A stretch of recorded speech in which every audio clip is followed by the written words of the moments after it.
Dirty and rundown, dangerous and expensive. These are just some of the many ways travelers have been describing Paris in recent years. While some of you may be offended by this, and that's fair if you love the city, I'm sure many will also relate to some, if not all of them.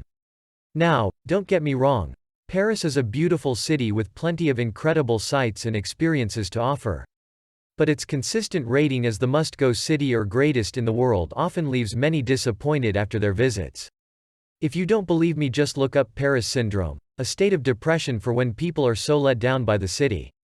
So, let's dive in and explore some of the reasons why Paris might not be all it's cracked up to be. First of all, let's talk about the history of Paris as a tourist destination. The city has long been considered a romantic and cultural hub, with literature and art romanticizing its streets and landmarks. These famous landmarks like the Eiffel Tower, Arc de Triomphe or Notre Dame have become quick-stop, list-ticking activities, leaving them overcrowded and the rest of the city underappreciated. Even the more culturally enriching activities like visiting the Louvre are way overcrowded and commercialized. Good luck trying to get up close to the Mona Lisa.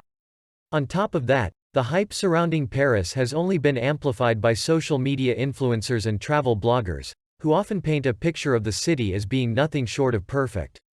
But the reality is that no place is perfect, and it's important to remember that these influencers are often paid to promote certain destinations. While it may be known as the City of Lights, the reality is a city of shite. The level of dirtiness and piss in the city is a shock to many visitors and ruins the romantic expectations of many. Beyond the superficial smells and overcrowding, there are some real downsides to Paris. One is the cost. If you are visiting Paris, make sure your wallet is ready. Of course, every major tourist city has become expensive, but the center of Paris is on another level, with almost every shop feeling like a con. Pickpockets and crime targeting tourists are a real problem you need to watch out for. It often feels Paris hasn't done enough to target this and has much higher problems with pickpockets than similar cities like London or Amsterdam. Recent examples like the Champions League final, where fans were scammed and robbed heavily, has left a mark on the city's reputation.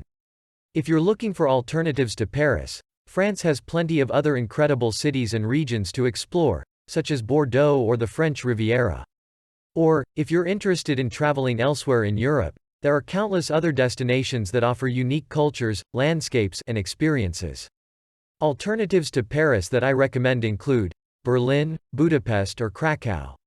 So, if you're considering a trip to Paris, it's important to do your research and be aware of these potential downsides. But that's not to say that you shouldn't visit Paris at all. It's just important to be informed and make your own decisions about whether it's the right destination for you. Paris is a beautiful and culturally rich city, but it's not the only place worth visiting.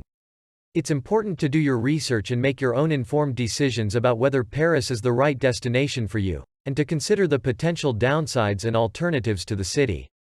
Thanks for watching for this video. If you enjoyed, subscribe for similar videos in the future.